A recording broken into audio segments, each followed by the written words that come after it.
Ang unang aklat ni Moises, na karaniwang pinanganganlang Henesis.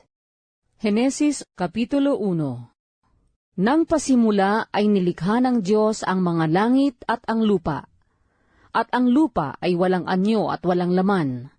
At ang kadiliman ay sumasaibabaw ng kalaliman. At ang Espiritu ng Diyos ay sumasaibabaw ng tubig. At sinabi ng Diyos, magkaroon ng liwanag. At nagkaroon ng liwanag. At nakita ng Diyos ang liwanag na mabuti. At inihiwalay ng Diyos ang liwanag sa kadiliman. At tinawag ng Diyos ang liwanag na araw, at tinawag niya ang kadiliman na gabi. At nagkahapon at nagkaumaga ang unang araw. At sinabi ng Diyos, magkaroon ng isang kalawakan sa gitna ng tubig, at mahiwalay ang tubig sa kapwa tubig. At ginawa ng Diyos ang kalawakan, at inihiwalay ang tubig na nasa ilalim ng kalawakan sa tubig na nasa itaas ng kalawakan, at nagkagayon. At tinawag ng Diyos ang kalawakan na langit, at nagkahapon at nagkaumaga ang ikalawang araw. At sinabi ng Diyos, mapisan ang tubig na nasa silong ng langit sa isang dako, at lumitaw ang katuyuan, at nagkagayon.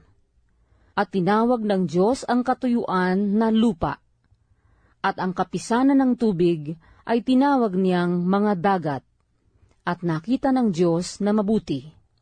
At sinabi ng Diyos, sibulan ang lupa ng damo, pananim na nagkakabinhi, at punong kahoy na namumunga ayon sa kanyang pagkakahoy, nataglay ang kanyang binhi sa ibabaw ng lupa, at nagkagayon.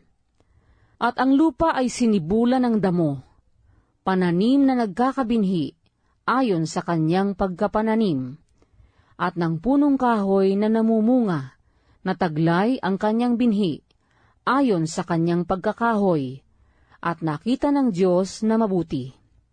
At nagkahapon at nagkaumaga ang ikatlong araw.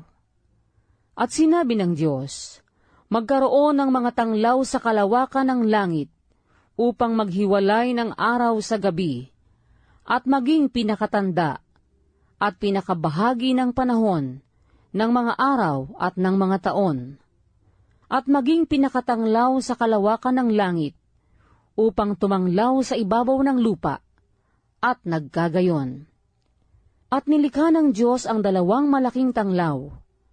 Ang malaking tanglaw ay upang magpuno sa araw, at ang maliit na tanglaw ay upang magpuno sa gabi. Nilikha rin niya ang mga bituin.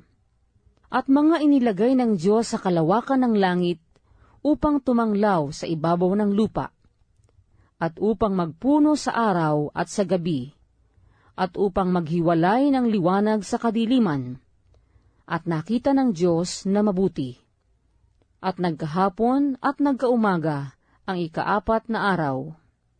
At sinabi ng Diyos, bukala ng sagana ang tubig ng mga gumagalaw na kinapal na may buhay, at magsilipad ang mga ibon sa itaas ng lupa, sa luwal na kalawakan ng himpapawid.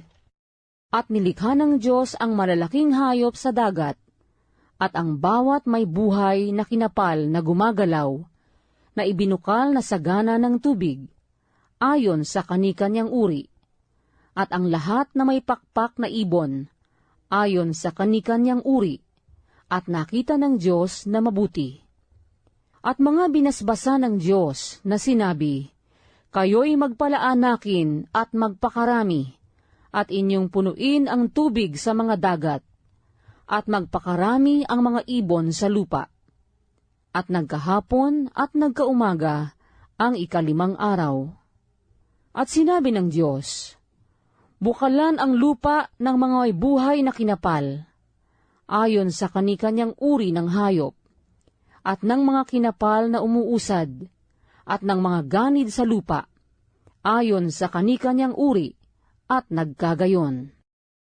At nilikha ng Diyos ang ganid sa lupa, ayon sa kanyang uri, at ang hayop ayon sa kanyang uri, at ang bawat umuusad sa ibabaw ng lupa, ayon sa kanikanyang uri. At nakita ng Diyos na mabuti.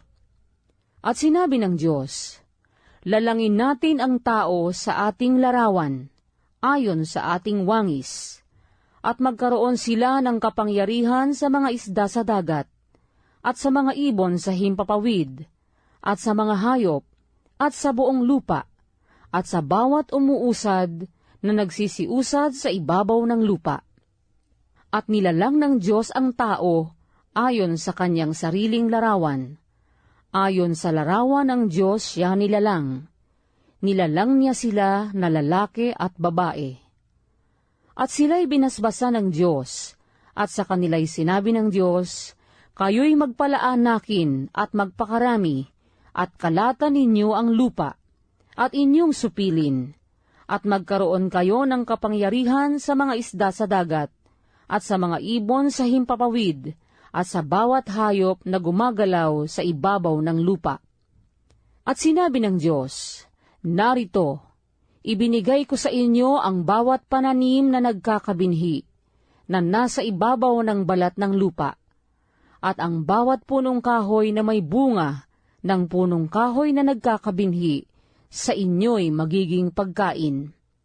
At sa bawat hayop sa lupa, at sa bawat ibon sa himpapawid, at sa bawat nagsisiusad sa ibabaw ng lupa na may buhay, ay ibinigay ko ang lahat na pananim na sariwa na pinakapagkain at nagkagayon.